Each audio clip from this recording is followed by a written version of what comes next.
उपलब्ध कराने और उत्तर प्रदेश जो देश की आबादी का सबसे बड़ा राज्य है, उस राज्य में इस कार्यक्रम का शुभारंभ करने की दृष्टि से यहां पर आयोजित की गई है। लौह पुरुष सरदार वल्लभ भाई पटेल महान स्वतंत्रता संग्राम सेनानी होने के साथ ही अखंड भारत के शिल्पी भी हैं। अखंड भारत आज जो स्वरूप हमें भारत का दिखाई देता है, इसके शिल्पी के रूप में पूरा भारत लौह पुरुष सरदार वल्लभ भाई पटेल का स्मरण करता है, उनके प्रति सदैव कृतज्ञता ज्ञापित करता है।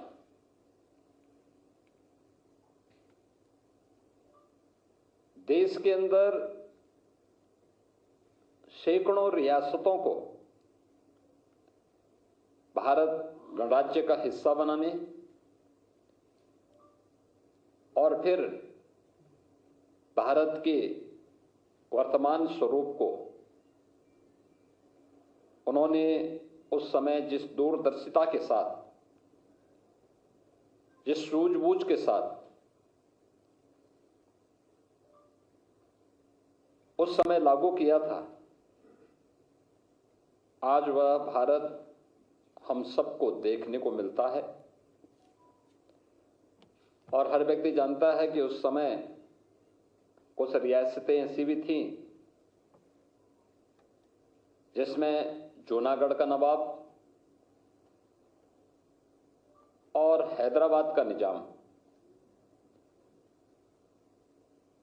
ये जो मनमानापन करना चाहते थे, लौह पुरुष सरदार वल्लभ भाई पटेल के सामने उनकी एक नहीं चली और अंततः लौह पुरुष के दृढ़ निश्चय के सामने उन्हें भारत छोड़ना पड़ा और ये दोनों रियासतें भी भारत का हिस्सा बनी। प्रधानमंत्री मोदी जी के नेतृत्व में पूरा देश 2014 से लौह पुरुष सरदार वल्लभ भाई पटेल जी की पावन जयंती को राष्ट्रीय एकता दिवस के रूप में आयोजित करता है। इस अवसर पर रन फॉर यूनिटी का कार्यक्रम भारतीय जनता पार्टी 2014 से ही आयोजित कर रही है। Statue of unity Sardar Sarovar Gujarat के पास दुनिया की सबसे बड़ी प्रतिमा प्रधानमंत्री मोदी जी के मार्गदर्शन और नेतृत्व में गुजरात में भी स्थापित हुई है। पूरे देश का योगदान इसमें हो, इसके लिए 2013-14 में भारतीय जनता पार्टी ने गांवों से, गरीबों से, किसानों से, नौजवानों के माध्यम से लौह संग्रहण और धरती माटी की सुगंध को भी समेट करके जो एकत्र किया था, उसका परिणाम है कि दुनिया की सबसे बड़ी प्रतिमा लौह पुरुष की आज गुजरात में केवड़िया के पास स्थापित हो चुकी है, जो अब भारत के एक नए प्रेरणा स्थली के रूप में और पर्यटन केंद्र के रूप में भी विकसित हो चुका है। यह वर्ष हमारे लिए सौभाग्य का विषय है कि लौह पुरुष सरदार वल्लभ भाई पटेल जो स्वतंत्र भारत के प्रथम गृह मंत्री और उप प्रधानमंत्री के रूप में भी जिन्होंने अपनी सेवाएं देश को दी, यह वर्ष उनका 150वें पावन जयंती का वर्ष भी है। पूरे देश के अंदर आदरणीय प्रधानमंत्री जी के नेतृत्व में अनेक प्रकार के कार्यक्रम इस अवसर पर प्रारंभ हुए हैं या होने जा रहे हैं, जिसमें 6 अक्टूबर को केंद्रीय खेल और युवा कल्याण विभाग मंत्रालय के माननीय मंत्री श्री मांडविया जी ने माय भारत अभियान के अंतर्गत युवाओं के लिए होने वाले विभिन्न प्रकार के कार्यक्रमों के लिए एक पोर्टल भी जारी किया है और उस कार्यक्रम के अंतर्गत होने वाले रजिस्ट्रेशन के क्रम में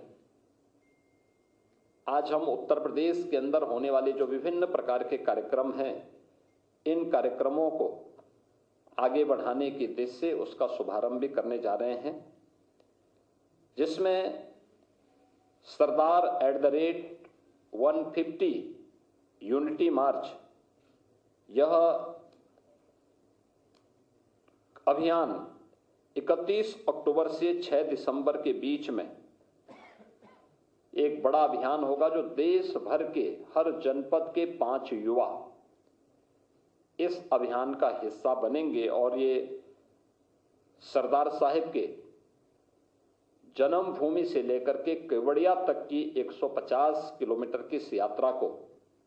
ये सभी युवा जन जागरण अभियान के विभिन्न प्रकार के कार्यक्रमों के साथ जुड़ते हुए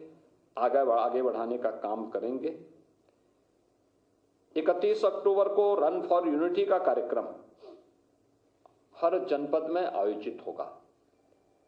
और ये भारतीय जनता पार्टी भी और सरकार भी मिलकर के इस कार्यक्रम के साथ पिछले 11 वर्षों से निरंतर जुड़ती रही है। इस बार इसमें सरदार साहिब की 150 वर्ष जयंती के पूर्ण होने के उपलक्ष्य में इसमें और भी उत्साह है। भारतीय जनता पार्टी और सरकार ने यह भी निर्णय लिया है कि हर लोकसभा क्षेत्र में एक 8 से 10 किलोमीटर की पदयात्रा इस दौरान निकाली जाएगी। इन यात्राओं में विधानसभाओं में 1 नवंबर से 25 नवंबर के मध्य 8 से 10 किलोमीटर की पदयात्राएं हर एक लोकसभा क्षेत्र के अंतर्गत आने वाली विधानसभाओं में आयोजित होंगी। रोड यात्रा के कार्यक्रम में युवा मोर्चा के द्वारा के पदाधिकारियों के द्वारा 2 मशहूर खिलाड़ी कलाकार द्वारा प्रदेश के सभी जनपदों के 5-5 प्रतिनिधियों को यहां से 4 प्रमुख केंद्रों में बस द्वारा करमसद यानी जो सरदार साहब की पावन जन्मभूमि है वहां तक पहुंचाने और वहां से फिर पदयात्रा के माध्यम से वे 150 किलोमीटर की इस पदयात्रा का भाग बनेंगे। इस राष्ट्रीय पदयात्रा में सरदार साहिब की जन्मभूमि करमसद से स्टैच्यू ऑफ यूनिटी केवड़िया तक की यात्रा गुजरात में आयोजित होगी, जो राष्ट्रीय पदयात्रा होगी, जिसमें हजारों युवा इस अभियान का हिस्सा बनेंगे।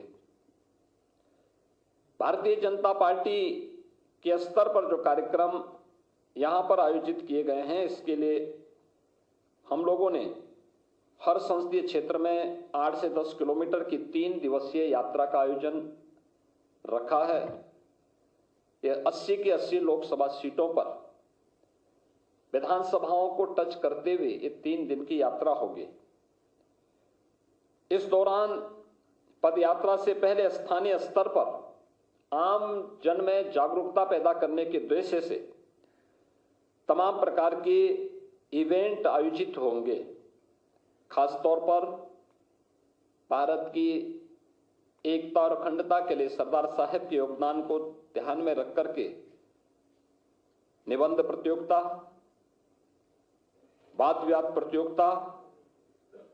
सरदार पटेल जी के जीवन पर आधारित, उनकी जीवनी पर आधारित संगोष्ठी, नुक्कड़ नाटक, ये सभी अभियान प्रतियोगिता के माध्यम से जहां लोकल स्तर पर प्रारंभ होंगे, ग्राम पंचायत, क्षेत्र पंचायत, नगर निकाय और विधानसभा और वहां के संसदीय क्षेत्र के स्तर पर और जनपद स्तर पर आयोजित करने का कार्यक्रम है। इसके अलावा युवाओं के लिए नशा मुक्त भारत शपथ ग्रहण का कार्यक्रम, विभिन्न क्षेत्रों में वोकल फॉर लोकल यानी स्वदेशी का अभियान वर्तमान में आप देख रहे होंगे। सरकार और संगठन दोनों मिलकर के पूरे प्रदेश के अंदर सभी 75 जनपदों में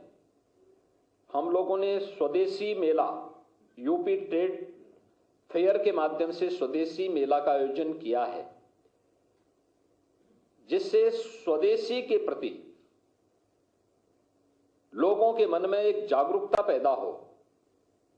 हम स्थानीय हस्तशिल्पी और कारीगरों को, श्रमिकों की श्रम का, हस्तशिल्पी और कारीगरों की कारीगरी और उनकी कला को सम्मान दे सकें और गवर्नमेंट के स्तर पर उनकी ब्रांडिंग के लिए, उनको टेक्नोलॉजी से जोड़ने के लिए, उनकी पैकेजिंग के लिए सहयोग किया जा रहा है, उन्हें मार्केट से लिंक करने की कार्रवाई की जा रही है। स्वदेशी मेला इसी अभियान का हिस्सा बने हुए हैं। इसका व्यापक प्रचार प्रसार करना, वोकल फॉर लोकल और लोकल फॉर ग्लोबल, किस अभियान को